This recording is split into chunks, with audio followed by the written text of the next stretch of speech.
I'm going to read our opening bracha, and then I'm going to turn it over to David to do his weekly reading for us. So I'm going to read our opening prayer in Hebrew this time. Baruch atah Adonai Eloheinu melech haolam, asher kidshanu b'mitzvotav v'tzivanu la'asok b'divrei Torah. Amen. Amen. So, David, if you would like to read our opening literature. Yes, I would. And it's good to see all of you today. It's really, really good to see all of you today. We're all doing much, much better. And today I'm going to quote from John Keats, who is one of my favorite poets. It is unfortunate that he died at the age of 21 and of tuberculosis, but not before he wrote enough poetry to make him one of the foremost poets in the English language. And so today I'm going to read from his Ode to Autumn, especially since we are now in the season of autumn.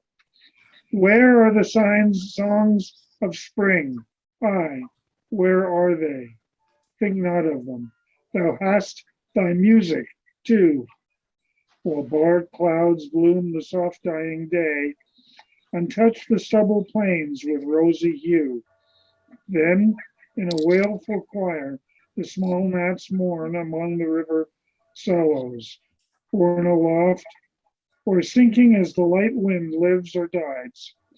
And full-grown lambs loud bleat from hilly bourne.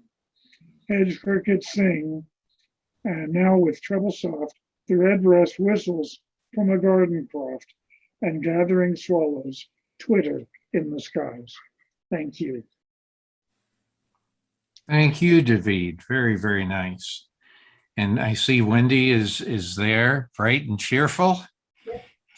And everybody knows that the two of you come from Tucson, Arizona. Actually, we don't. I know, but your T-shirts say that. You should say we do. Wendy is a New Yorker, and I'm from Montreal. I know. I'm not from Nashville, but I certainly sing like I am. Okay. Well, I want to welcome everyone. And you'll have to excuse me. I've been having a little difficulty with my computer. In taking the other classes, I had to go into everything and try to adjust the volume. But in doing so, I can no longer adjust my volume. So, so if I have difficulties, I'll raise my hand and just ask you to speak up. Okay. Yeah. A quick comment, Marty. Can Yes. you hear me? Yes, Yeah. Michael. Could I say something very quickly? Sure. Okay. Thank you. Those of you who are familiar with Posada Java, over near the entrance to La Posada, I went in there yesterday. They were open a little early, but they formally are going to open up, I think, Monday, and it's very, very nice. The visual in there is very, very nice, and I don't know about people wearing masks in there, but they expect it to be very busy. So I would just say kindly just to go in there with caution when you do that.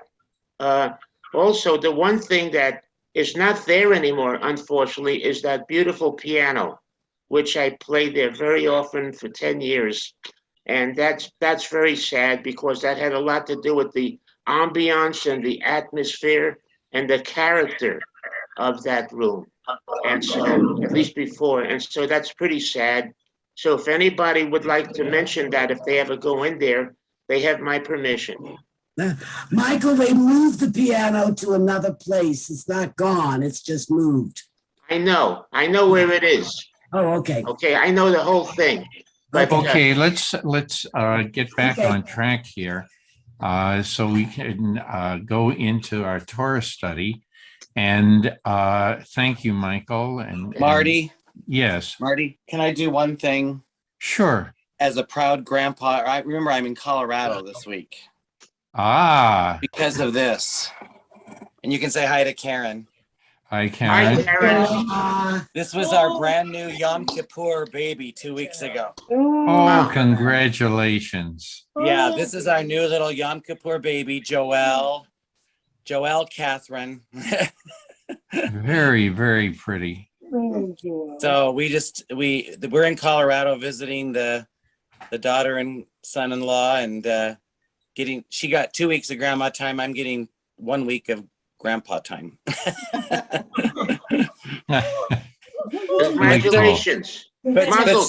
since we're on the birth of the deliverer today, I Mazel thought maybe tov. that would be the the title of the. We're in Exodus 2, right? Yes. So I just wanted to backtrack just a little bit. Okay. We then. sort of glossed over two cities where that are mentioned. If we go back to Exodus 1, okay, let's start with the verse 11, just to go back there, that this is taking place in a city, two garrison cities, Pithom and Ramses. And any comments about that first from anyone? You may have commentary in one of your sidurs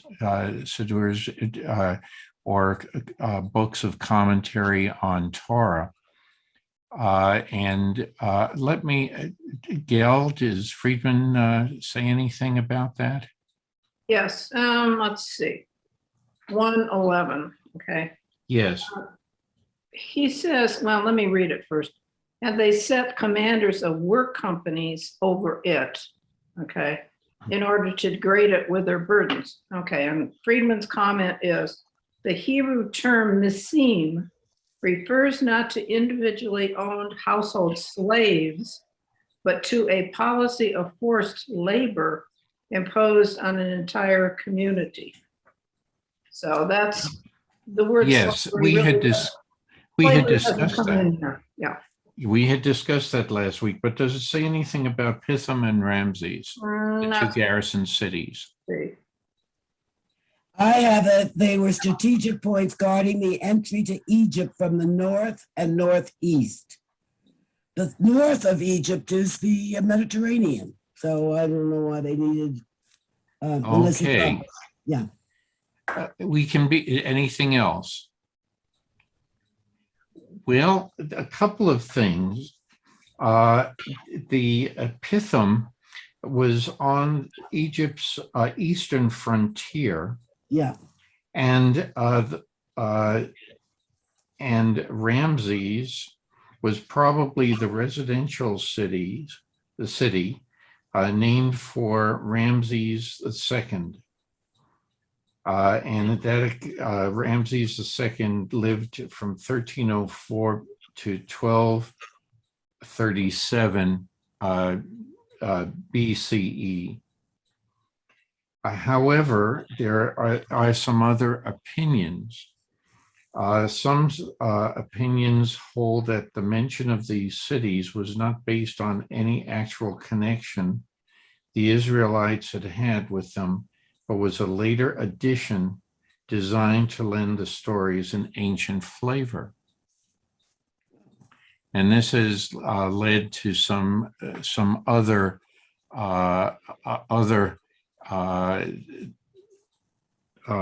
commentaries in other religions that this never occurred. And so we see this periodically with disclaimers, but I just thought that it becomes important to not push aside these things, even though it may be distasteful to some people. Okay. Yes, Don. But I know going back to that time, Egypt was divided into Upper and Lower Egypt. And because the Nile runs to the north, Upper Egypt was actually the southern part. And they weren't unified. It was kind of like Israel and Judea. They weren't unified for a long time. And then eventually, when they were unified, the capital became Memphis, which is kind of right in between two on the border. So it's hard to know the geography and what cities were actually extant at the time. Now, what's interesting is that if you look at the city named Ramses, it is right in the area of Egypt that we have been told is Gershon. Gershon, okay? And so this is right where the Hebrews were given their pasture land. Yes, Pastor Bruce. I just wanted to remind you that a lot of this stuff, if you're really interested in the geography and things like that, are in that Patterns of Evidence movie series. I have Very, I've seen some videos from that. Yeah, there's four of them, and we're showing the fourth one at our church. We've been doing it one Friday afternoon a month, and it's the last one of the four on October 15th. But that goes into the Red Sea stuff, which we're not quite there yet in our study, but still very applicable. Yes, but thank you. I agree. Yes, Gail. Okay, I'm going to push this book for this probably the umpteenth time. It's by Friedman. It's called Exodus. And the subtitle is How It Happened and Why It Matters. It gets into archaeology. His thesis is that there was a small group of Levites that actually made the Exodus, not 2 million people. And he explains and he comes up with it, and there's archaeological and there's scholarly studies about this. Be very cautious about dating anything and numbers, but I really urge you to buy this book and read it, because it's an awesome companion to what we're reading for the next year, two, whatever. It's called Exodus by Friedman. He's the one who wrote the Bible. So his credentials are certainly good. Gail, if you will be, since you have that, we may defer some of our questions to you from time to time, and please feel free to raise your hand because it is a very informative source. Yeah, it's really, I can't recommend it highly enough. I read Exodus now and I go, oh, now I get what they're really, what the real story is. It doesn't change anything except the numbers, really. Right. And perhaps some dating, but really, really good book. Thank you. Yes, Ricky. I heard somewhere, wherever, that a theory, I believe, whatever, that the 12 tribes were not as we studied them, but they could have been various other conglomerations of people, various tribes and stuff that were pulled together, which Gail's comment about Friedman saying not so many left, but that they picked up people along the way, and each of those tribes was a different, I don't know what to call them, Well, Friedman's theory is that the people of Israel were already in Israel. The Levites, by the way, all have Egyptian names. Yeah. And their God name was Yahweh. The people in Israel at that time were calling God El. And it wasn't until the Levites actually got to Israel and told the story of, quote, their Exodus, that the name Yahweh became the, quote, official name of God. Is this before or after Akhenaten, who did believe in a singular I God. don't, I don't recall that particular part. Again, dating is a little iffy, and I'm rereading it for probably the third time, and I go back and forth, so I'm not that up on some of the details. The only thing I would want to add, and this is just a cautionary note, that because the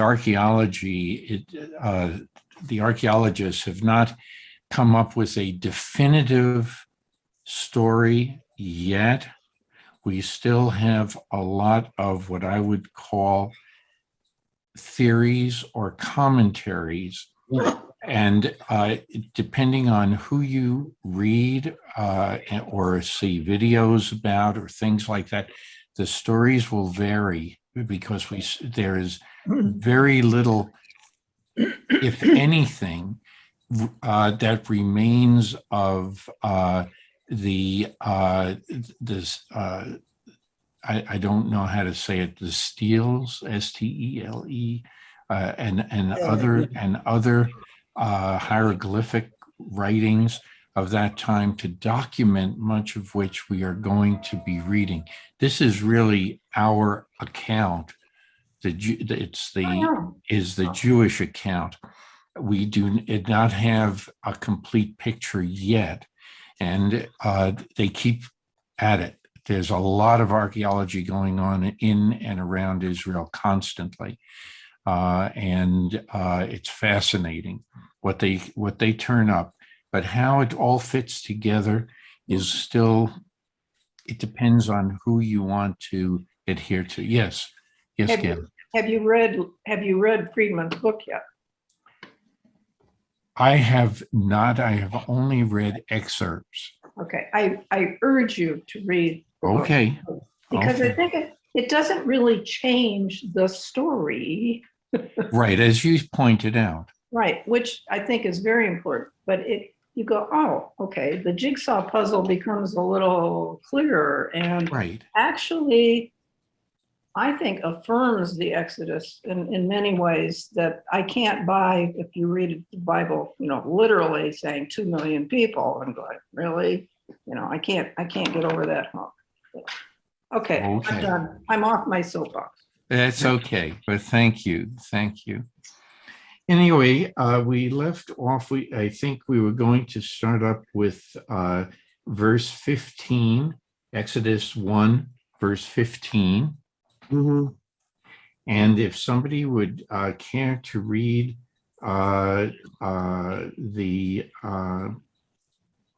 from that point, Exodus 15. I'll do. The king of Egypt spoke to the Hebrew midwives, one of whom was named Sifra and the other Puah, saying, when you deliver the Hebrew women, look at the birth stool. If it isn't a boy, kill it. If it is a girl, let her live. I think Okay, let's stop at that point. Yeah, that's where we left off last night. Right. Any other comments? There's a commentary by Rabbi Plaut, the Hebrew midwives. Their names are Northwest Semitic type, suggesting they were Hebrew. Hebrew is a term generally agreed to come from the name of a group called Habiru or Apiru, people who had lost their status in the community to which they had originally belonged. They were not necessarily related except by common fate, and such may in part have been the case of their Egyptian slavery. Any comments about that interpretation?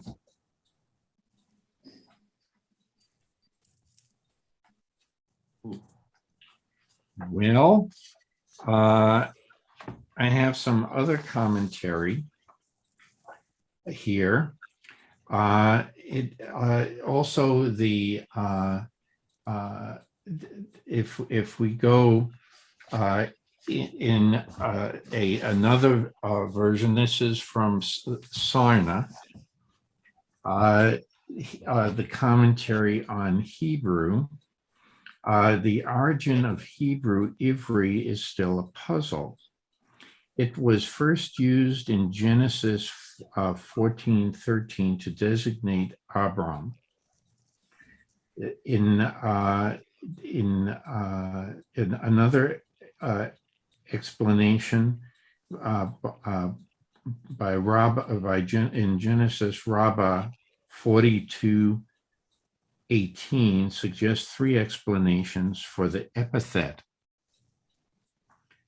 It is connected with, the first one is, it is connected with Eber, son of Noah. The other is, it is derived from the Hebrew ever, beyond. That is the one who came from beyond the river Euphrates. And three, it indicates Abraham's religious nonconformism. All the world was on one side, ever, and he was on the other side. Each of these interpretations is open to serious objection. Another line of investigation has been opened by the discovery of a class of people known as Apiro in a variety of Near Eastern texts. On this and so there are other interpretations. Any other commentaries that you have? I have a question. You said Eber was the son of Noah? Because I have him as the 1, 2, 3, 4th generation down from Noah. From Noah. Yes, that's what I would have also. Yeah. Okay. So it's just, these are just interesting commentaries. And I think that, again, when so much is left out, I think that it is important. It's important to at least know that there are different, not in addition to Midrash, in addition to that, you also have attempts to find archaeologic evidence for the different people. What is the word epithet? The three explanations for the epithet Hebrew. What is that? Epithet. It's I thought it was a kind of like an Ebenezer stone, a memory type stone thing. No? It can be. Okay. Yes. Yes, Don. Don? Hey, I just pushed my mic back on. Isn't it kind of like an adage? A synopsis, sort of a synopsis of everything. Okay. Okay. So we just have, so we're just, any other comments? Okay. And so by the way, it says here, and I misread it. I lost my place. That Eber, grandson of Noah. Yes. Okay. Now, commentary about the midwives. It's a very interesting. Phrase here. The midwives, midwifery, was very common until the late 16th century in the Common Era. So it was sort of not done by a physician. Births were assisted by midwives. It was one of it. It was regarded as a violation of the code of modesty for a male, even a doctor, to be present at a birth. Midwifery was thus one of few occupations open to women. And it seems to have been a prestigious profession in ancient Egypt. It is, and he goes on to say, it is strange that there were only 2 midwives to service such a large population. Ibn Ezra suggests that these 2, Shiphrah and Shapira and Hua, these 2 were overseers of the midwife practitioners, directly responsible to the authorities for the many women under them. It is also possible that the 2 names may be those of guilds of midwives. Now, the phrase in Hebrew, and I'm going to kill it, I'm sure, Hamealedot, Halamidot, Ha-Ivriot, can mean either Hebrew midwives or midwives to the Hebrews. So both would make sense, if you will. And the midwives to the Hebrews, that phrase is how it is understood by the Septuagint and by Josephus, as well as by other educators. Marty, Yes. Friedman does have a comment on that. He said Okay, Hebrew midwives is more likely because the Israelites are never referred to as the Hebrews by the narrator of the Torah. So that might explain that. Yes, but the word Hebrew has been mentioned multiple times in Genesis. Well, as well. So I don't know. This is the Israelites have never been, never mind. That's right. That's right. So all you can say, well, the Israelites, according to Torah, have not come on the scene yet. Okay, we have tribes, and once they get together and with the Exodus, we're going to have more commentary about the Israelites. This may, Gail, it just struck me, this may be why Friedman talks about one tribe remaining in Egypt and the other tribes being in other areas. So you said the Levites versus the other. He's saying that the entire people of, quote, Israel were never in Egypt. There was never 2 million okay left. He's saying that, yes, there were some, quote, Hebrews in Egypt, but it wasn't 2 million. And it was probably this group of Levites. So again, it's, doesn't really change anything except, again, the numbers and dates involved. Okay. And comments about the names. Shifra.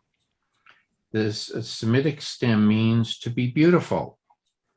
The name appears in a list of slaves attached to an Egyptian estate and is indicated as being Asiatic. Ooh. It's interesting. Pua, the daughter of the hero Denel in Ugaritic literature, bears this name.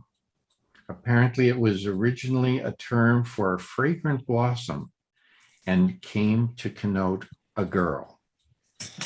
The names of the midwives are recorded, but not those of the reigning pharaohs. Interesting. In the biblical scale of values, these lowly champions of morality assume far greater historic importance than do all-powerful tyrants who ruled Egypt. So let's see why that statement was made, and then I'm going to, so if we want to look at what Ricky had read, the king of Egypt spoke to them, when you deliver the Hebrew women, look at the birth stool. And we had discussed this a little bit last week. Mhm. If it is a girl, let her live. And if I'm switching it around, and if it is a boy, kill him. So any comments about that? Well, I'm not going to repeat what I said last week. Okay. Okay. I mean, I got myself in trouble with a little double entendre there. Okay.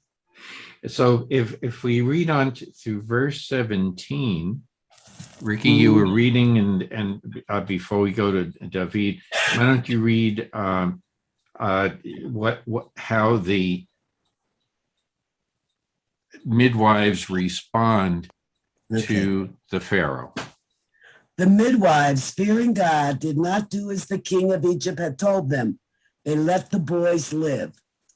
So the king of Egypt summoned the midwives and said to them, "Why have you done this thing, letting the boys live?" The midwives said to Pharaoh, "Because the Hebrew women are not like Egyptian women, they are vigorous. Before the midwife can come to them, they have given birth." And God dwelt well with the midwives, and the people multiplied and increased greatly. And because the midwives feared God, he established households for them. Then Pharaoh charged all his people, saying, "Every boy that is born you shall throw into the Nile, but let every girl live." Okay. That's all. Any comments, further comments about Shifra and Pua? Good for them. Okay. Yes, Pastor Bruce. What I was looking at the different translations that I have on my phone, which is what I'm using today. I don't have my big books with me. And I guess my most interesting comments about these two are, part of it comes up in just a little bit, but it says they're God-fearing women. Mhm. So that would make them Hebrew versus, I would think, Egyptian, right? I mean, for sure. That's the way I look at it anyway. Good, right? Good point. I mean, otherwise it would have said God's fearing women. And I don't think this is plural here. So, I mean, in that case, we're going to talk about God-fearing and different things that happen as we go through this little, they're God-fearing, but yet they don't feel bad about telling these people something that's A lie. well, does it say that they lied, or Yeah. they answered in this way? They answered Pharaoh, "It's because of this." And maybe that's true. Maybe Hebrew women were very strong, and go fast. Who knows? I don't know. Who knows that question? Who knows the answer to that? I don't know. But it's just interesting that they're God-fearing, and the assumption is they're lying here. Yeah. Which No. to me, it's a paradoxical kind of comment when you get into the next section of Exodus. Well, which we're not there yet. Okay, Gail, Do and then you see what Don. I'm saying? Do you see what I'm saying? Yes. There's a little paradox with these ladies being God-fearing, and then if they actually indeed lie, they lie. And then anyway, it's just something to think about in that way. I'm just thinking about it in the way I would normally think about anything that's in the spiritual realm there. I'm making this a spiritual comment versus just an observation. So. Okay, thank you. Okay, Gail, you first, then Don. Well, Marty doesn't like us to jump ahead at all, but I'm going to anyway. Forgive me. They just fudged the truth, because the rationale they gave for this to the Pharaoh, the excuses, oh, they're like animals. They deliver, so quickly, which, that's not exactly untrue. So fudging versus lying is what you're saying, Dale. Fudging is good. Yeah, absolutely. Got it. Okay. And the God that is referred to as Elohim, that's the Hebrew that's in that sentence. So that's right. Well, and and it says this feared God thing twice here. I mean, it's not like it's a bookend on these comments, right? So they're God-fearing here, and then at the end they're God-fearing, and he made them founders of families. I mean, that's kind of that idea there. So anyway, my guess is if they're good at their job, they're trying to protect the people. Right. Yeah. And God didn't punish them, so it must have been okay to fudge. To protect but the idea is he's protecting these little ones here. Okay. Yeah, there's that, but that's Let's hear from Don. Yeah, well, first of all, I said last week, this is an utterly barbaric scene. I mean, in a couple of verses, you got the worst possible situation you could imagine, ordered by the Pharaoh killing babies. And we can't possibly know what the midwife actually said to Pharaoh to subvert his order. But we do know that they were, from the text, that they were God-fearing. And so I'm wondering, where does the God fear come from? I mean, we're well before Mount Sinai, and in the history, we've got all kinds of barbaric things going on from all sides. I mean, nobody's God fearing in that they refrain from slaughtering anyone. So how does that get in there? I mean, the midwives are, I mean, I can understand if they're Hebrew while they're protecting their people. But the God-fearing part is, I'm not understanding. Now, let's backtrack. It's a great question. Okay, Pastor Bruce, why don't you do this first, and then I'll. Don, as I look at this, I'm thinking about your question and thinking certainly the oral tradition of everything that has to do with the God of Abraham, Isaac, and Jacob has certainly been passed down to people. Mm-hmm. I would think that would be of the uttermost importance in this particular part as we switch from Genesis to Exodus, that all of this stuff has certainly been passed down orally, if not written by somebody somewhere. But anyway, I think that their fear of God certainly comes from the lineage of Abraham, Isaac, and Jacob. That's what I would say.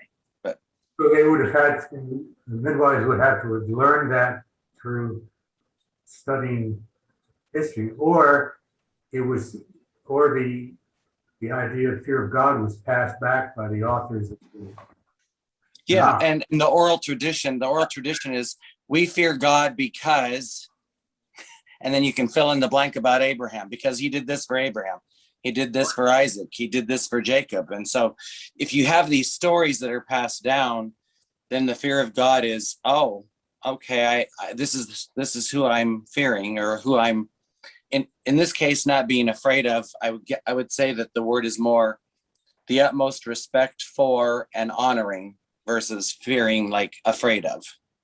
Yeah, so I'm what I was saying is, could it be that the fear of God was pass upstream from the authors of the Tanakh, knowing the history of Abraham, Isaac, and Jacob. Could be. And one of the things that we've discussed this before in other contexts, and a word that can be substituted for this is awe, Mm, Oh, that's what I was about to bring up. because that would answer everyone's concerns here. oh. Also, this story, how brief it is, what does it parallel in the book of Genesis? Go ahead, Don. Well, this probably isn't the right answer, but shortly, all the firstborn are going to be killed by the angel of death. Well, yes, that's one aspect, but I'm getting after, we were talking about Shifra and Pua. So what is this story analogous to? Would it be, Hagar and, the concubine or the substitute child bearers back with Rachel and Leah? Are you putting Possibly. it back to that? I don't know. Possibly. Also, what happens to Rebecca? How does Rebecca do things? Okay. And how does Jacob do things? Do things? Deceptively. Thank you. Or guile? Yes. So they have learned from tradition. This is another aspect of, and we spoke about this before, that it is if it is a lie, it is not necessarily for the people. If it's a deception so that God's promise may come true, it is dealt with in a different fashion. Okay. And so any prophecy that is aided will be beneficial as opposed to be looked harshly upon. We will have this discussion also later on with another incident that occurs and in a physical way, with the killing of a man and woman, Phineas, okay, who takes it upon himself to slay a man and a woman who are having sexual relations in the doorway of the temple, of the Mishkan, if you will. And so we're going to be discussing these again and again. Why does God excuse that? And here it's so that here is another episode. So it's sort of a prophetic moment, if you will. Yes. Please, Pastor Bruce. Yeah, I think also the last verse is very interesting to me, of course. When you look at this leader who gives an order that every boy be killed, and even if you get into the first part of, the books in the Brit Hadasha, that this also happens there in Jerusalem and Bethlehem and all those places. The same thing is ordered in that particular realm as well. And so it's kind of a parallel in my faith to the two stories together. So we've seen this in the book of Genesis. It's like a moment flashback to the earlier book.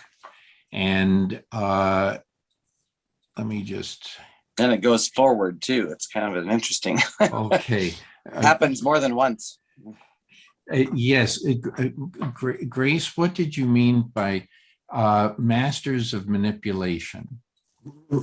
Okay, so you were comparing the past with what's happening currently and who were really the puppet masters of the clans in order for a more realistic outcome to preserve the tribe of the Hebrew. And I just kind of saw that as, okay, so Leah and Rachel and, Joseph, they manipulated how the leader was going to really view what was going on to benefit the tribe. That was just all I was saying. I restated it and put it a little more nicely because it was kind of blunt and just right out there to begin with. So anyway, thank you for letting me share. Well, thank you. Thank you. Yes, Don. Going back a few verses, Marty, we know the reason the Pharaoh issued that order was because he was worried the Hebrews had grown so large that they were threatening his regime. And the word they'd grown mighty, which meant he's scared of the men. So you can understand, looking through his eyes, you can understand, as barbaric as this was, you can understand his reasoning. Well, I'll keep the women, but we won't breed any more warriors, and so I can keep the threat at bay. So seems kind of a pivotal point here, because then we get down to verse 20, and then we find the people wax very mighty. So a simple decision by the midwives to deceive Pharaoh was an important point. And if they hadn't done that, we probably never would have had the Me Too movement. No, I didn't mean that. So, well, all these verses are important, but I keep looking for the pivot point. Yeah, as far as deception goes, I just finished rereading Huckleberry Finn after decades, and I realized that novel, which is a lot of people think is the greatest American novel, is there isn't anyone in there who doesn't try to get their way by deception. I mean, the book is about what people do to get their way by deception. That's really, except for Jim. But I happen to be reading that or finishing it just as I read these verses. Anyway, that's enough from me. Well, rather than calling all of these people good politicians, I'm going to read something from the book Path of the Prophets by Rabbi Barry Schwartz. And it addresses the defiance of the midwives. Shifra and Puah's refusal to obey Pharaoh's order has been called the first act of civil disobedience in recorded history. These two extraordinary women may or may not have been Israelite. We've discussed that. Either way, their action is daring and consequential. The Torah notes, and God dealt with the midwives, and the people multiplied, and he shortened this a little bit, and the people multiplied and increased greatly. And because the midwives feared God, he established households for them. Shiphrah and Puah protest against perceived injustice in the spirit of Abraham. We sort of commented about that.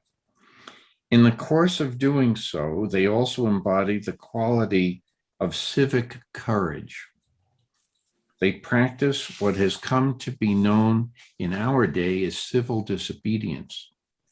Defying Pharaoh could easily have meant death. They broke the rules at great risk for the sake of a higher purpose. At the same time, they seek to mitigate the potential consequences by offering the king a rationale for their behavior, the Israelites' extraordinary birthright. So, I thought he goes on to compare the stories in the Bible, how this we may come back to this a little bit in as we move on in the discussion. But any comments about that? So God looks favorably on their action, on their disobedience, and to save the firstborn. And this is going to also dovetail. Remember what is being done to what comes later with Moses' actions with his staff at the River Nile. Okay. Any other comments?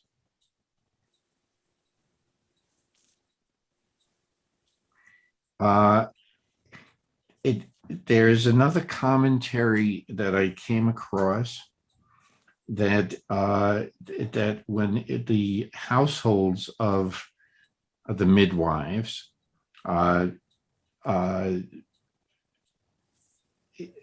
could represent, it could also mean batim could also mean progeny. So in other words, he could also have enhanced the fertility of Shiphrah and Puah. They're two separate interpretations. So any other comments? Okay, well, let's read on. There are several others that I've come across that I thought were interesting, and I'll ask for you to comment on the commentaries. Okay. Mhm.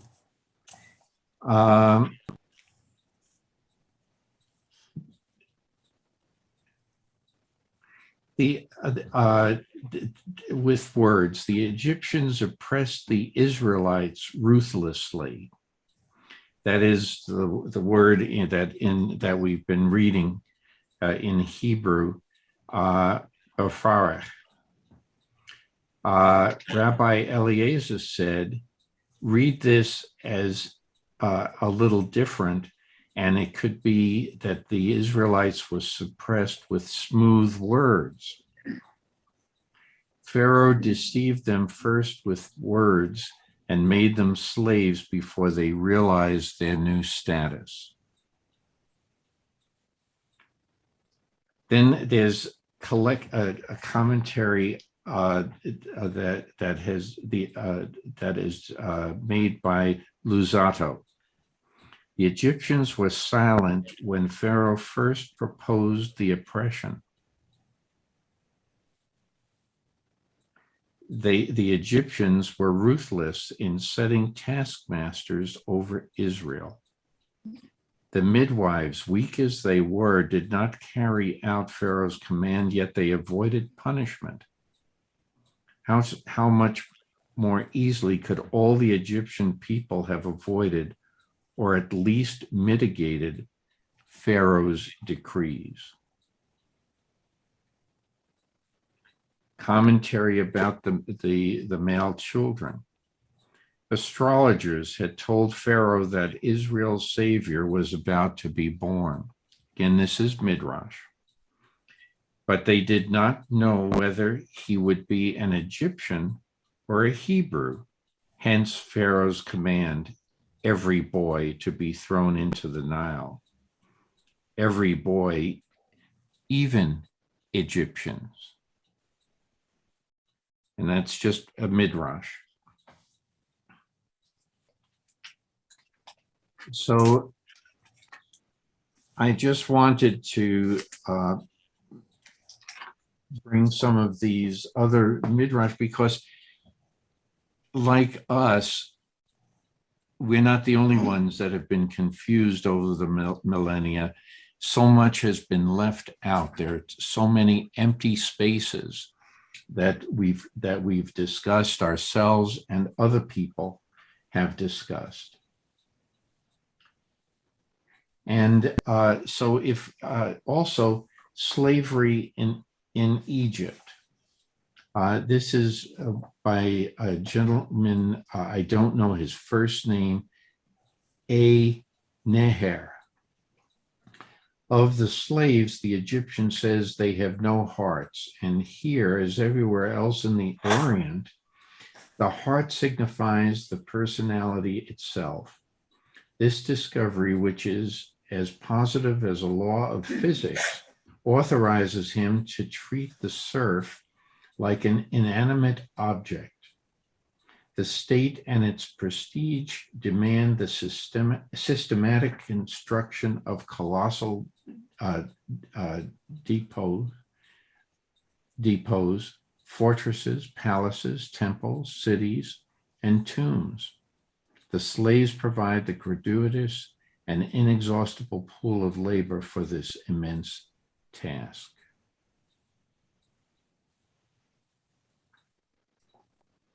And then the final midrash that I will read to explain the story. The Israelites merited God's favor because they practiced chastity, avoided slander, Oh, dear. retained a knowledge of Hebrew, and kept their own traditional names. Take your pick.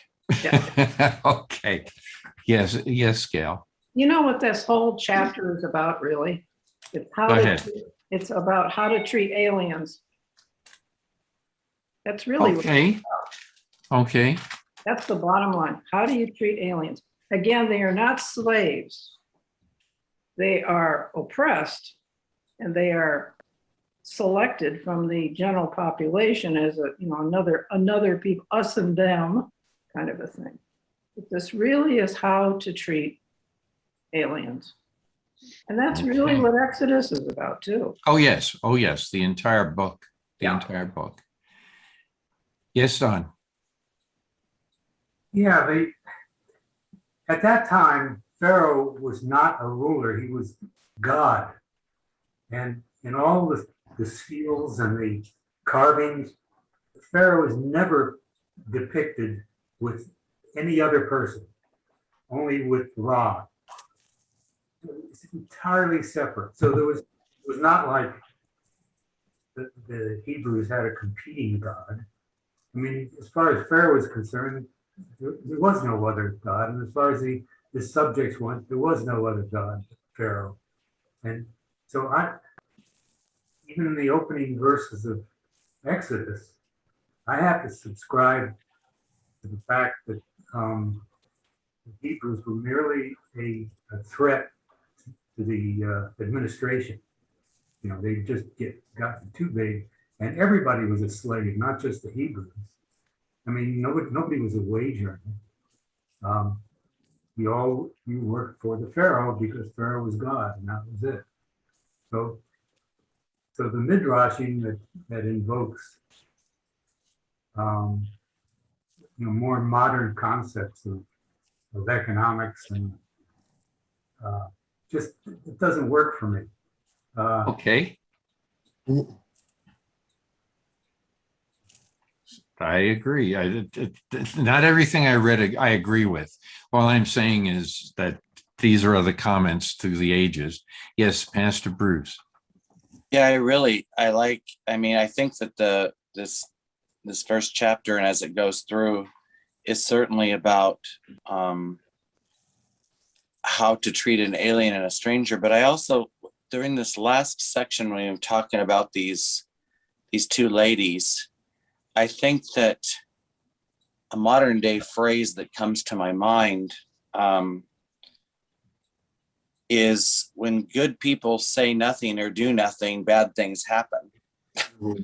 And when you look at them standing up for something, I think that's a little clue for later on in the Torah as well, of what to do and how to be. If they're commended for being God-fearing or in awe of God or honoring God, or however we want to say those words, then that's something we really need to look at as an example, even today. Okay, good point. Any other comments? David and any comments on your part from your other readings or anything like that? I know you've been a listener today.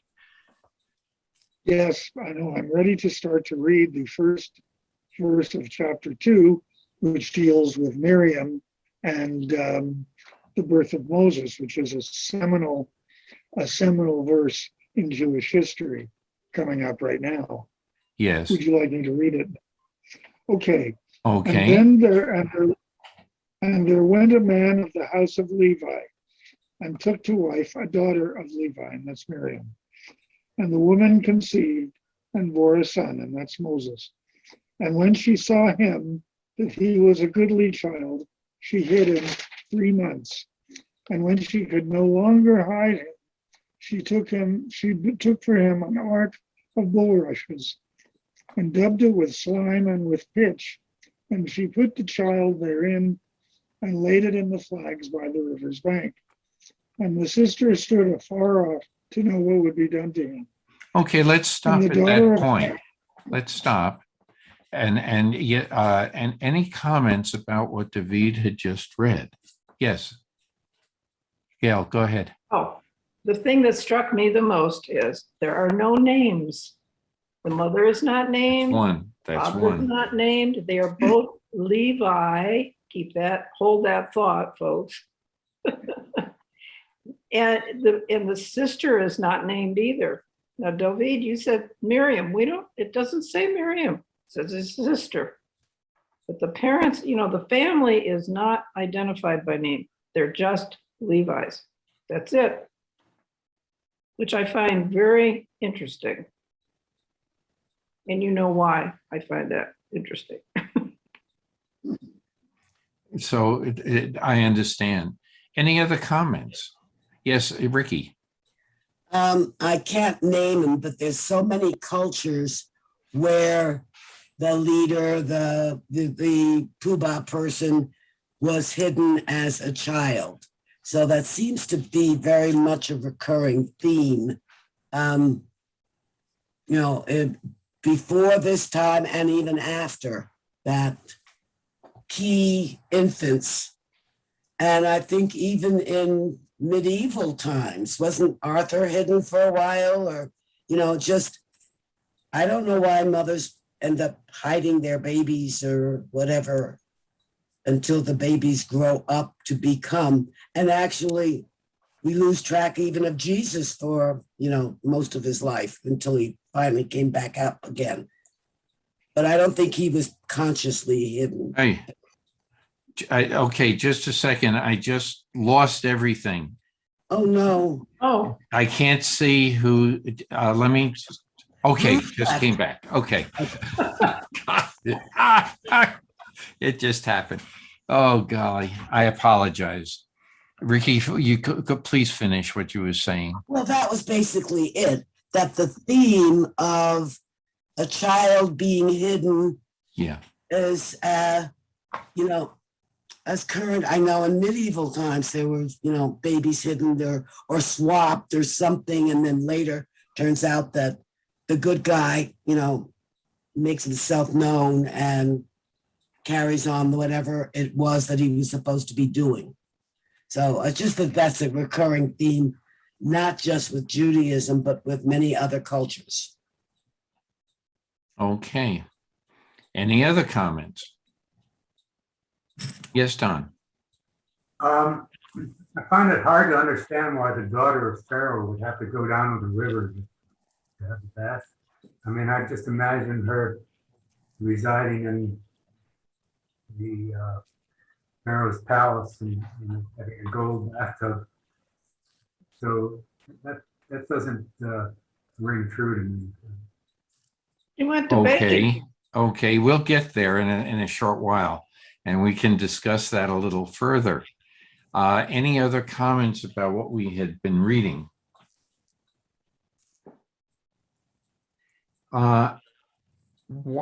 Just a couple of comments. Do you find it very strange? And yes, David, that's a Wendy hand, so it's probably from Wendy. May sound like a comic relief question, but and it has to do with what we're talking about or any history that the date is BCE. How do we know, for example, that the timeline is the way we're reading it? And how did they keep track of their dates? Because they didn't know they were going to wind up being BCE. Yeah, and that's really it. It's like I was listening to all this and going back and forth and how long it was and how did they date everything? That's my question or comment, and as an answer. Okay, any other comments? There's one other person that isn't named, and that's the Pharaoh, which I find very mysterious. Still, that's right. He's never been named. And of course, that just drives archaeologists and scholars absolutely nuts and up the wall for 15,000, reasons why or who he could be. But either the writers didn't know who it was, question, or perhaps, I don't know, another reason that I don't know. I wish Rabbi Mary was with us today, because she would probably want to also point out that when you start a story going to verse 1, a certain man of the house of Levi went and married a Levite woman, adds a lot of mystical activity. Okay, why not just come out and say that these were the names of the people? However, we use this in literature to this very day. As I call it, it's the grabber, if you will, that writers of fiction use. And so when we see this, it is already setting the tone within us, within some of us, I should say. Is this a story about the birth of Moses, or is it just in other words, is it an additional midrash to add a little mystical flavor to this? I don't know. We do see a parallel with this, and I wish Pastor Bruce was still with us in the story of Jesus. Okay, because it starts out with his birth, and then all of a sudden everything disappears. And in the Christian Bible, everything that is filled in between what we know about Jesus as whether we want to call him a rabbi, a mystic, whatever, all that's missing. We don't know really what happened during his years of youth. And so the same thing here. We're talking about Moses. We don't know what the influences were up to a certain point. And a lot of this may be more midrash that found its way into the book of Genesis. I mean, the book of Exodus at a later date. I don't know. Does Friedman have anything to say about that? My commentary does. Sure, please. The story of Moses' birth and Pharaoh's attempted infanticide may be a relatively late addition to the tradition. The following narratives about the Exodus show no awareness of them. Examples 2:23 and 6:6 are aware only of bondage, and they are never mentioned elsewhere in the Bible. So the Jewish Study Bible says that it may be a relatively late addition. Right. Yeah. Okay, thank you. So I think that we have, we have to say that, therefore, it may have been added. We don't know exactly what point in time. It could have been as recent as the rabbinic period, or everything in between. So that's all we can say about this point. But the fact that everything is not detailed like the rest of the story, we have to at least address what we already spoke about. Now, I want to say I have in my translation, the translation of the Hebrew word tiva occurs only in this tale and also in the flood story, where it is used for the word ark. Okay. And this gets into an interesting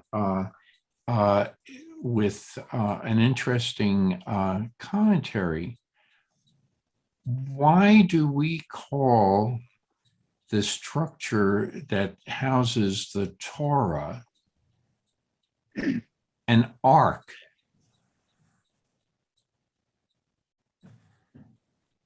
It's all the same word. We're going to come across this. So what are we going to what goes on here? What is the similarities and the differences between or among Noah's Ark? I'm just going to throw in Miriam's Ark or the Ark of Moses and the Ark of the Covenant. Well, because you can transport it. It's moving, the boat moves, the ark would move. Okay. Any other comments? Yes, David.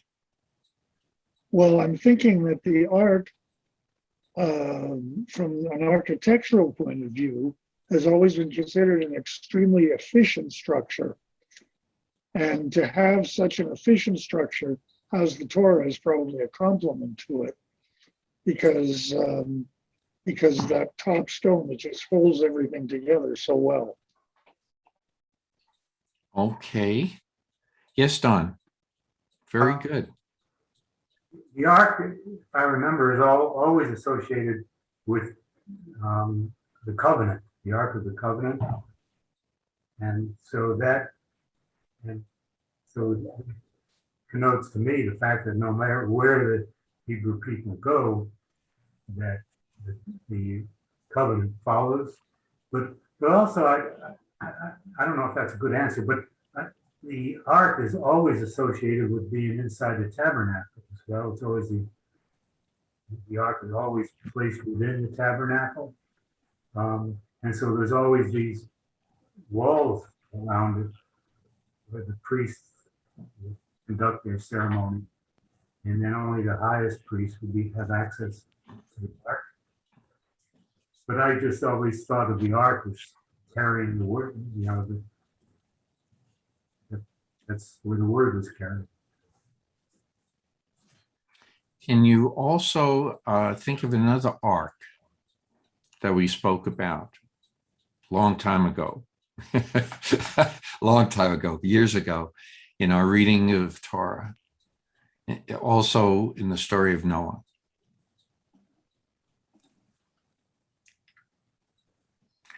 Rainbow. Yes. Yeah. Okay, Grace. Thank I'm you. sorry. I was just thinking it's a place to preserve and protect. A place to preserve and protect. That's the idea of the ark in, the story of Moses and the flood and the story of, the covenant, just to preserve it and keep it forever. That's my thought. I like what Don said. Thank you for all your comments. Thank you. Yes, I think both of you are very wise in this. There's a what does God say with the rainbow? Promise. Excuse me? It's a promise. It's a promise, but it based on what?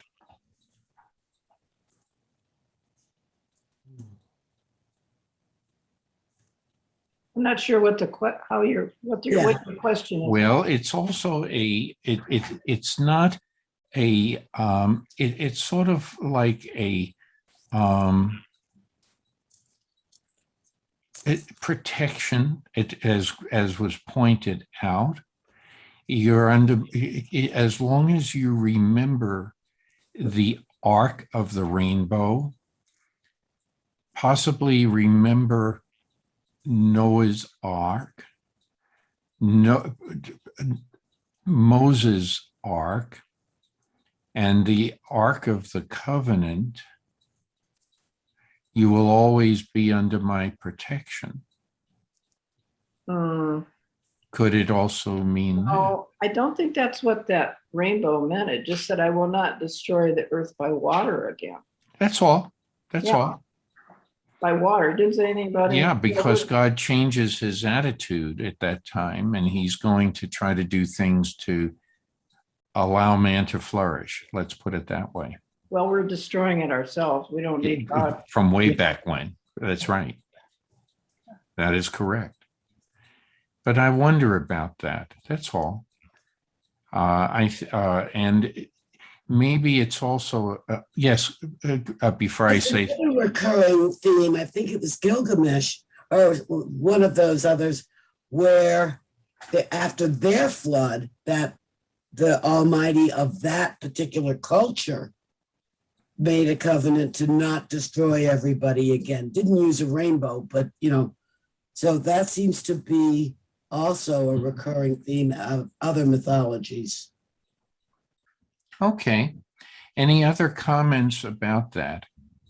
Maybe we're just to remember all of these things. Maybe we're supposed to just remember, that the ark can take many forms, and what's within the ark is to be remembered.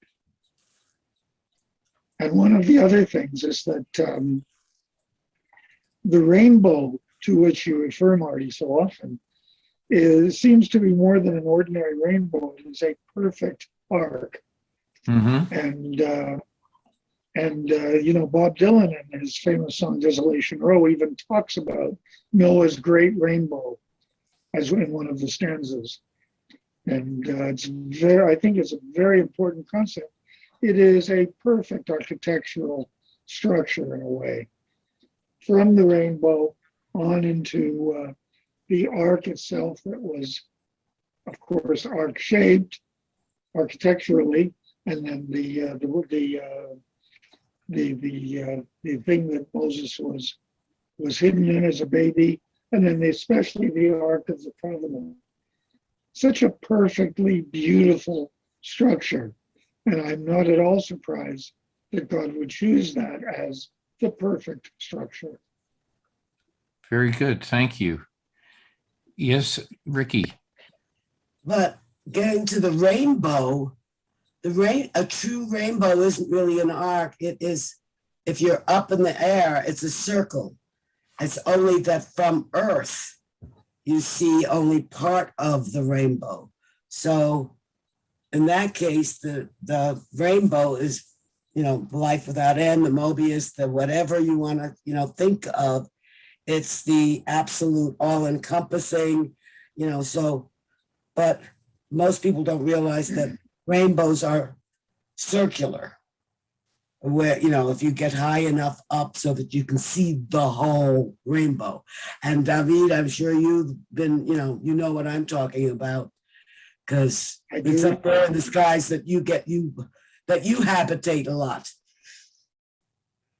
Yeah. Just as a comment about that, you have to get up as high as an airplane flies. I mean, you don't exactly. It's just that you have to, because you have to get above to be able to see so it. that the Earth doesn't chop it off. Yes. That's the point, right? That's right. Yes, Matter Don. of fact, the scientific name. First of all, Sorry, go ahead. sorry, David, did you want to finish? Well, you go ahead, you're first. Personally, I don't see any connection between a rainbow and the Ark of the Covenant except the phonome. They sound the same, but ARK and ARC are like total. They're different. They are different. But as far as the Ark of the Covenant, I'm always amazed at how explicit the instructions are in scripture about how to build one. I mean, the exact materials, the exact dimensions, what's going to go there.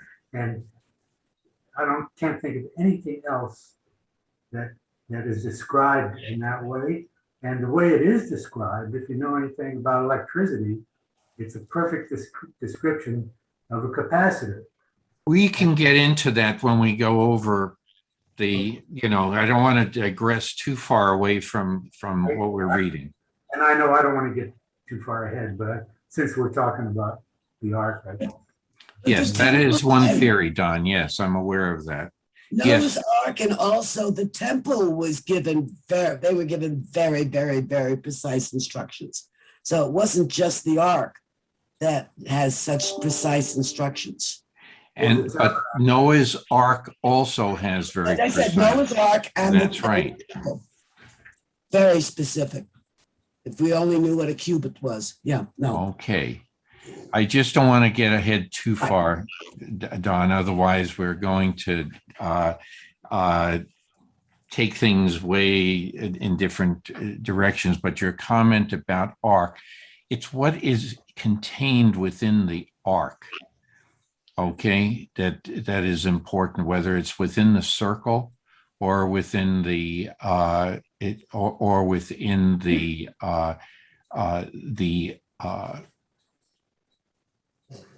the shape of something that will contain, whether it's from the bottom up or from above. And it's a rather interesting thing. I think Wendy has been trying to get a word in edgewise. Actually, yeah, Wendy and then David. No, that's just David this time. Okay. Anyway, all due respect to Ricky's good idea about seeing the rainbow from an airplane. When we're in an airplane, we're really above the clouds, and what we see, the circle that we see, scientifically is actually called a glory, and that is the circle, I believe, that we see from an airplane. It's called a glory rather than a rainbow or a circle. Oh, okay. Very good. Well, I didn't mention the airplane. Marty did that. I didn't know how high up you had to be, but you had to be high enough that whatever this, the radius of that circle was not broken by Earth's horizon. Right. That's how high you got to be. That's the mathematician in me.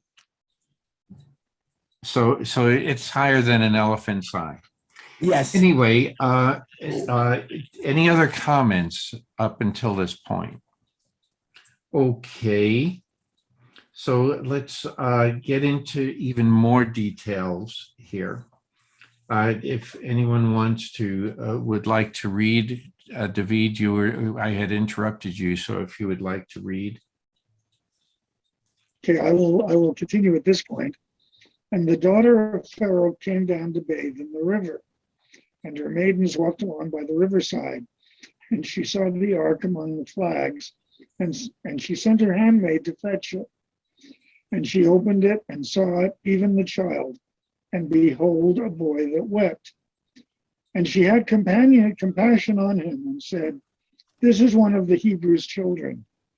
Okay, said can his sister- I interrupt you, David, just for a second now, because Wendy had posed this question a year ago. How did they know that this is a Hebrew child? Was it circumcised? Well, Circumcised. that is what we thought. No, but And so it drove me at that time to the books. And actually, going back in Egyptian history, even beyond this time, they were also practicing circumcision. And this is apparently there's a very detailed inscription on one of the archaeologic cities that were uncovered. They detailed this procedure. Okay, and so yes, this is so that would make it a little hard. I don't know. They didn't have taluses at that time, so they, as we know them, but maybe they did have some blanket that was typical of a tribe, just like a kilt can be typical of a clan. I don't know. Any other ideas? That reminds me of a joke. okay. Reminds me of a joke that there are two babies in a carriage, and one is female, one is male, and the female, she says to the male, she says, who's oblivious to everything, as most guys are. She says, I can tell if you're a boy or a girl. I know I'm a girl. And the other baby says, well, how do you know? She says, you got to look under the covers. And she lifts up the covers, looks all the way down, and says, oh, you're a boy, and I'm a girl. The boy says, well, how did you know? She says, well, I have pink booties and you have blue booties. Right. Yes, Don. I'm wondering whether Pharaoh's daughter saw the baby and said, this baby is kvetching, must be a Hebrew. That was a good one.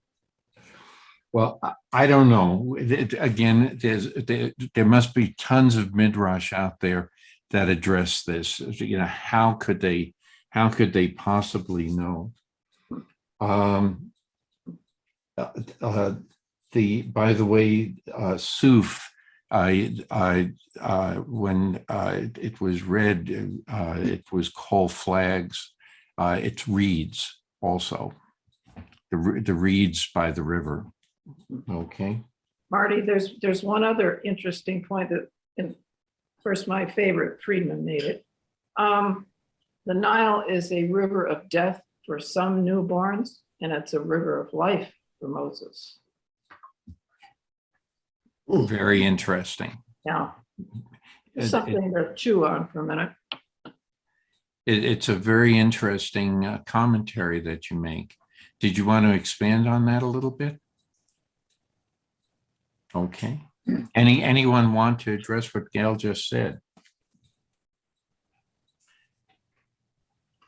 I would like to offer an apology. When I was reading earlier, I made the mistake. I was trying to read and interpret at the same time.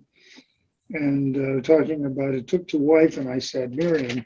The wife was not Miriam. Miriam was Moses' sister, Sister, and the yes. wife was Jochebed, who was the mother of Moses. Very different persons. I want to apologize for that mistake that I made about an hour ago. Thank you, David. Thank you. Any other comments? Okay. Would you like to read on?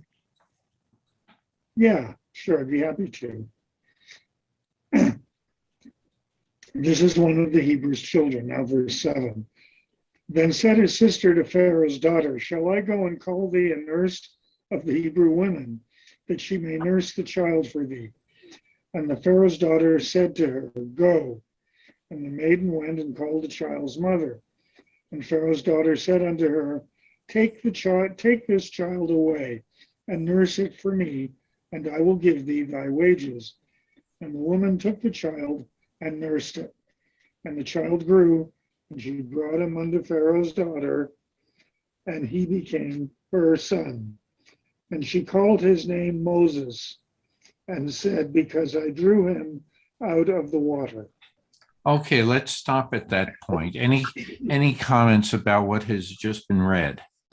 Well, Moses is an Egyptian name, not a Hebrew name. Right. That's correct. That's correct. And any other comments?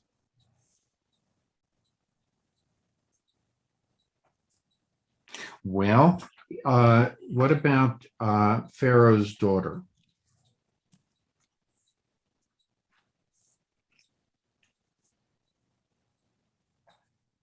Any comments about her?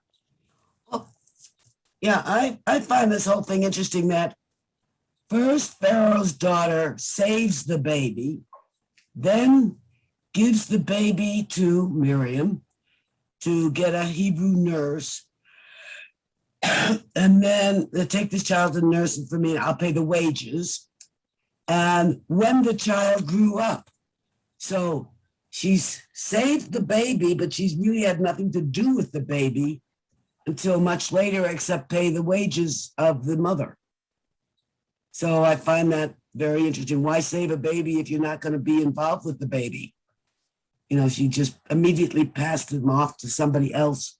But it's, in my translation, I don't know if it's all of them, when the child grew up, she brought him to Pharaoh's daughter. So She needed a wet nurse for him. She couldn't nurse well, I him. know that, but now, how long was that period? When you say when the child grew up, you know, a wet nurse is maybe 1 or 2 years. How long, but when a child grew up sounds much longer to me. That's the point I'm getting to. That Pharaoh's daughter, you know, didn't have anything to do with this kid until the kid grew up, you know, and then she named him. So that's the point of rescuing a baby and then not relating to the baby all those years, however many they were. Well, Friedman says, and the boy grew older. He doesn't say grew up, just grew older. So I don't know. So any comments about how this is written? And let me, gave birth, such as. Well, Miriam is playing a very active role in this. Mm-hmm. And you agreed. Yes, Ricky, why don't you expand it further? Well, yeah, no, Miriam, you know, was definitely a very protective big sister, you know, watching after her little baby brother there, that she followed him and, you know, first followed the basket down the river, then jumped in. I don't know why. Let's see, when she opened Then his sister said to Pharaoh's daughter, so she was following him in the river. So I'm picturing her in the reeds. I'm picturing Pharaoh's daughters and the ladies in waiting or whomever over here. And then how does Miriam come out of from being following to go and walk up to Pharaoh's daughter? That's pretty brave right there. And so, let's see, the girl went and called. Yeah, it was just the fact that it would seem that a normal Hebrew girl could not walk up to the Pharaoh's daughter, but Miriam did in order to, get to fulfill the next sentence about, hiring a wet nurse. So that's another part of this that, just doesn't jive with me quite. All right. Any other comments? Gail? No other comments there. Okay. I have a question. Yes, go ahead. Okay, so Miriam's hanging out by the reeds to keep an eye on her brother, but wouldn't the Pharaoh's daughter have maidens that were Hebrews that cared for her and were around her? So perhaps, Miriam just blended in with that group of women, maidservants, however you want to label that, in the area. That's how I see it. Her maidens were Hebrew, you figure? I'm guessing. Yeah. I'm really Yeah. asking that question. Is it a possibility? That's what Yes. I believe is accurate. It is a possibility, and that is discussed also by Rabbi Plout. Yes. Don? I don't think we should understand that Pharaoh had 80 daughters. I mean, Pharaoh probably had scores of children. And, this was one of them. So I don't think Pharaoh's daughter maybe deserves the highest royalty that we might think. Okay, so here's another midrash. Okay. Very good. I'm going to follow up with what Grace just said. Excuse me. Grace, I'm going to go along with your theory, because if the handmaidens to the Pharaoh's daughter are Hebrews, okay, and maybe the mother of Moses whispered in their ear, I'm going to put the baby in the water, So they get down there, and one of the gals puts a bug in the Pharaoh, the Pharaoh's sister or daughter's ear and says, I think that's a Hebrew baby, and blah, blah, blah. So I'm going to follow up. That makes a whole book. Very good. We need Cecil B. DeMille here. Most of us are old enough to know Yes.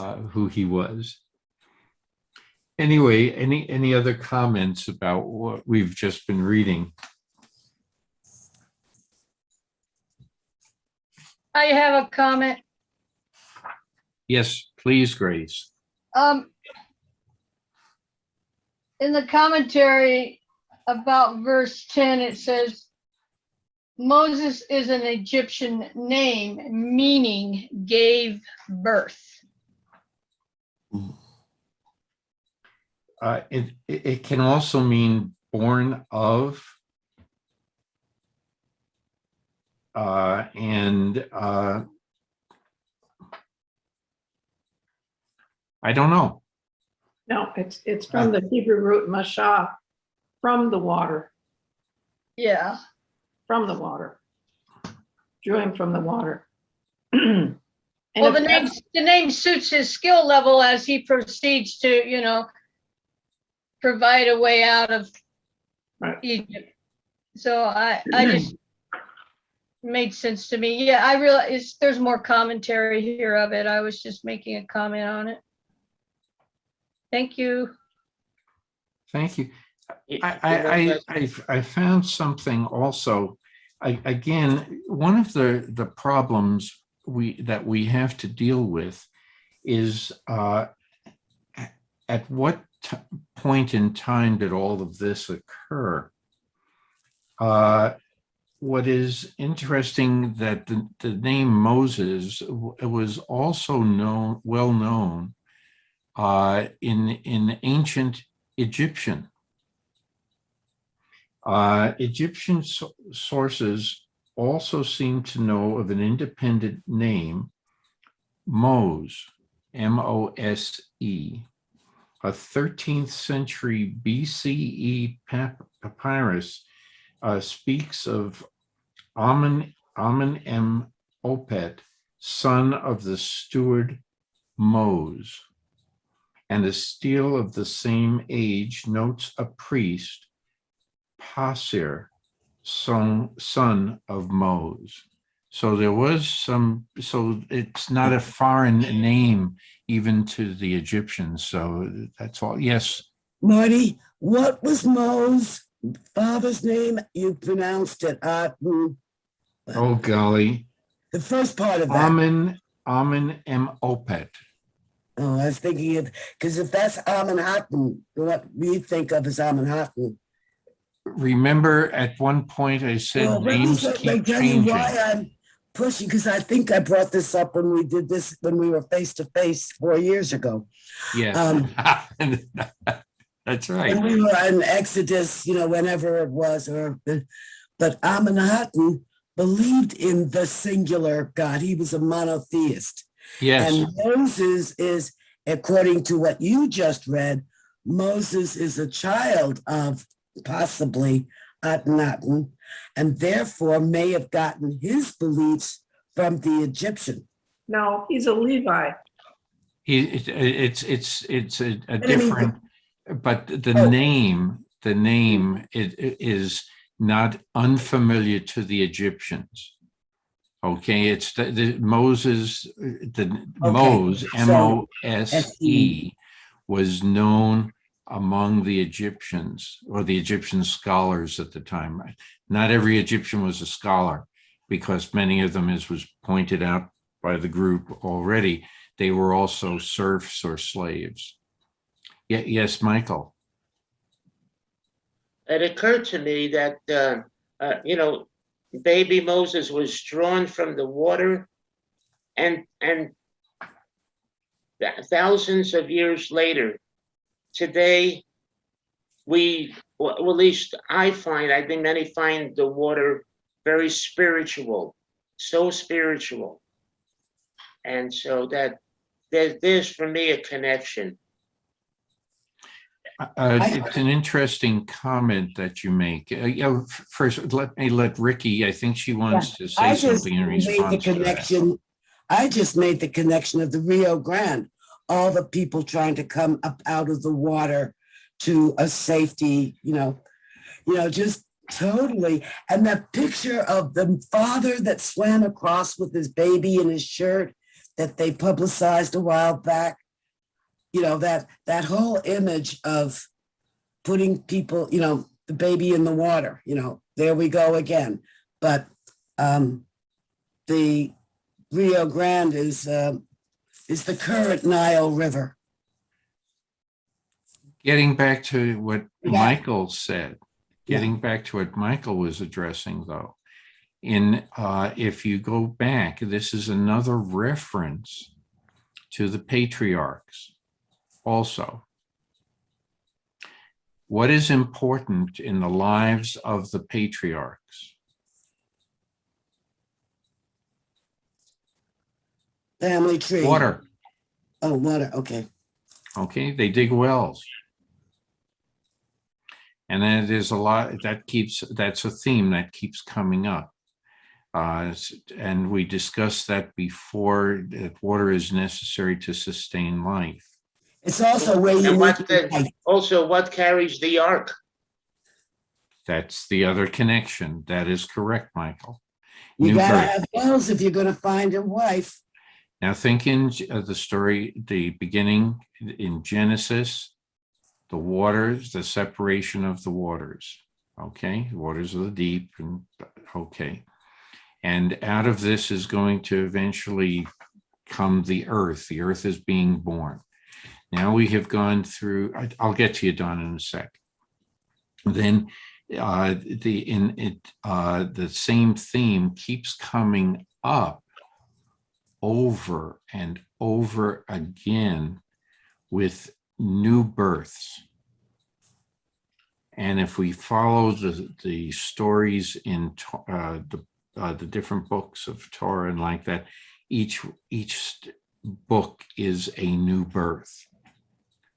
And so this is also going to be in as we go through the book of Exodus, and the water theme will be picked up again later in the story. Yes, Don. Yeah, an echo of that, Marty. At that time, the flooding, the regular flooding of the Nile was everything in Egypt because all the crops depended on it, and without that, there would be no civilization. And in fact, Pharaoh kept his authority because everybody believed that his connection with Ra was the reason that the Nile flooded every year. So that story would directly connect with the Egyptian. Also, yes. Well, water is very important. People realize that from a very early on, very early on. Any other comments? So, anything else with regard? Because now it's going to get into, the story is going to shift a little bit.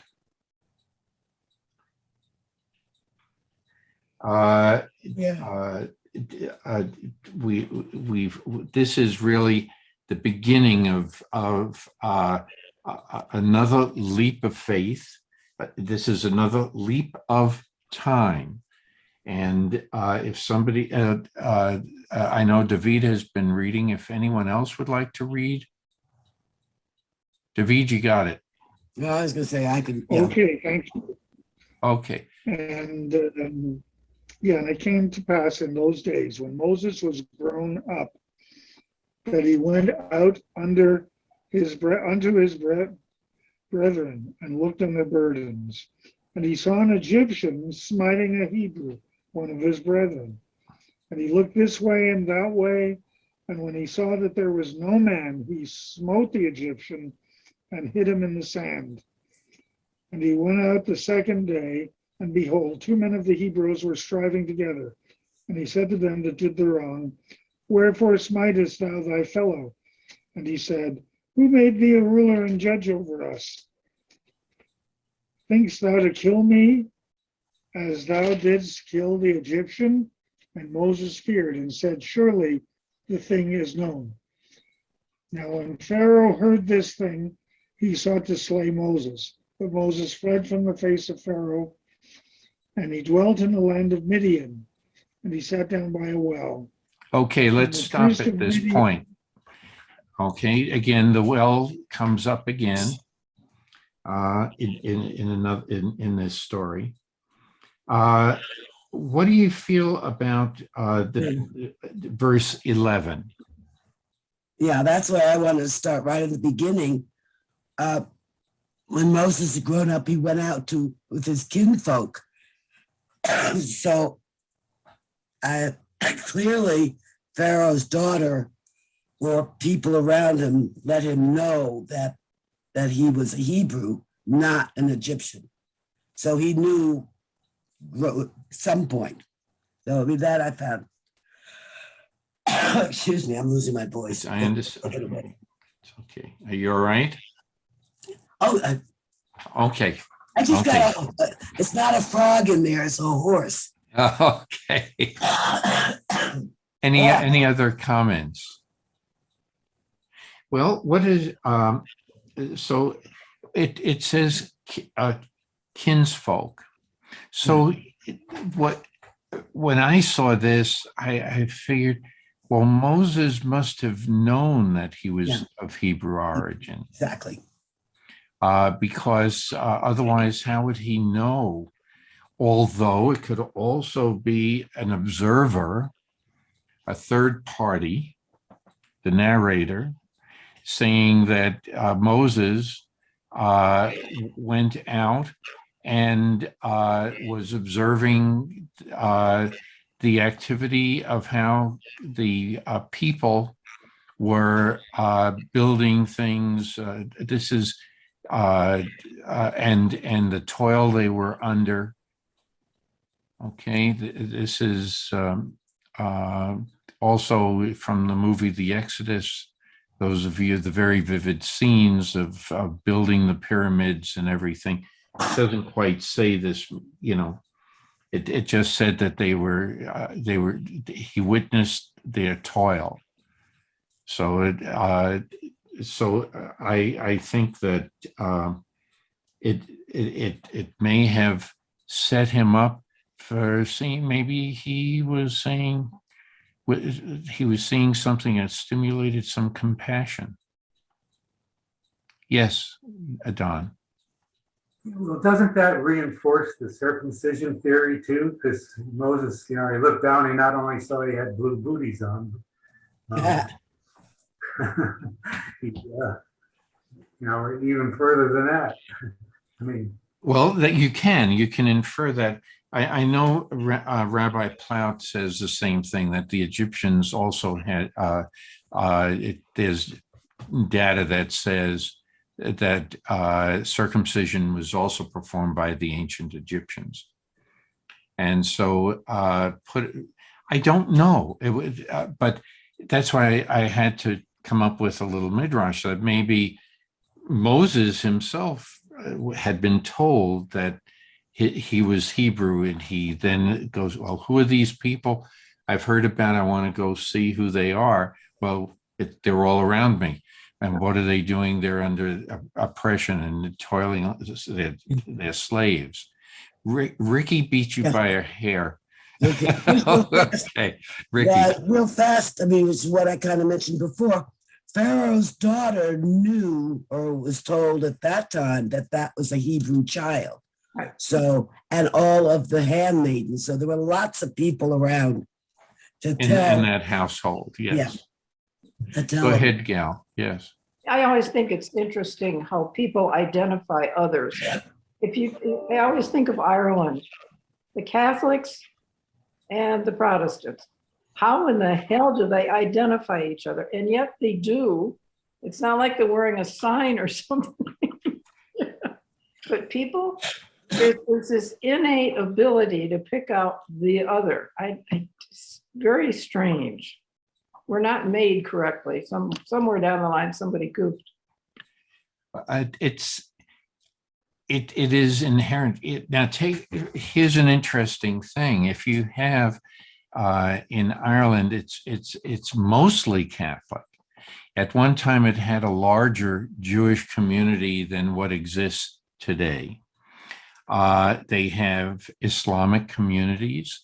They have other Protestant communities, but it's Northern Ireland, and it's a very interesting. It's just a very interesting conflict, and the thinking is different. We think it was that or at least what we've been told, it was because of the fact that those people really didn't want to secede from England, that they wanted to remain from the British Empire, at that time, or England. But I don't know. I think I know I don't want to go on a tangent. I don't want to go on a tangent, but it's a good commentary that you make. I think maybe before we leave the book of Exodus, this should be a theme we come back to discuss, because it's the whole concept of why we are told to go back every year to celebrate Passover, and it is important. If you recall, we've been reading the word remember, and it's God's remembering the covenant. We are supposed to remember that. We are supposed to remember what happened as a slave, and to go through all of the discussions as we do at the time of Passover. So I'm wondering if this is something that the word remember, why do you have an ark? You have to remember what's in it, and you have to remember it, and you constantly read from it, the Torah, which is taken out of the ark. It's about honoring God. That whole thing is to honor God, what God did for the for the Hebrews way back when. And God wants us, it's a continuous remembrance of that. That's why it's done every year. And just why the Torah is read the year after year. It's about honoring God, the bottom line. I hate to digress, as you know, but I wanted to bring up one other thing that Michael touched on here, and that is prayer. It's not just reading the Torah. It's reading the prayers or reciting prayers or coming up with prayers of your own. That is also very, very important. And so maybe that's why we're told to continue. I also wanted to just say that here, we'll come back. We'll start with verse 11, with verse 12 next week. And the reason I say that is because there's so much more in each one of the verses that we have to go over. Don, I'm going to give you the last word. You've been sitting there politely while I've been digressing. Don? No, I was just thinking. I didn't have anything to say, Marty. Thanks. Oh, okay. Okay, I'll take it. I'll do one thing to remember also is to memorize, and that there's a lot of discussion that can be developed from the word memorize and why. That's very profound, Michael. I agree with you. That's why we repeat prayers, daily prayers. We repeat weekly prayers. We repeat annual prayers. It's a process. Yes, you're very correct. Yes, Ruth Ann, we have to stop. It's almost. Well, this is the stopping point anyhow. Just to remind everybody that with the end of what Rabbi Roman calls the high Jewish season, Shabbat raises its lovely little head. So we will not be continuing next week. We will be continuing in 2 weeks.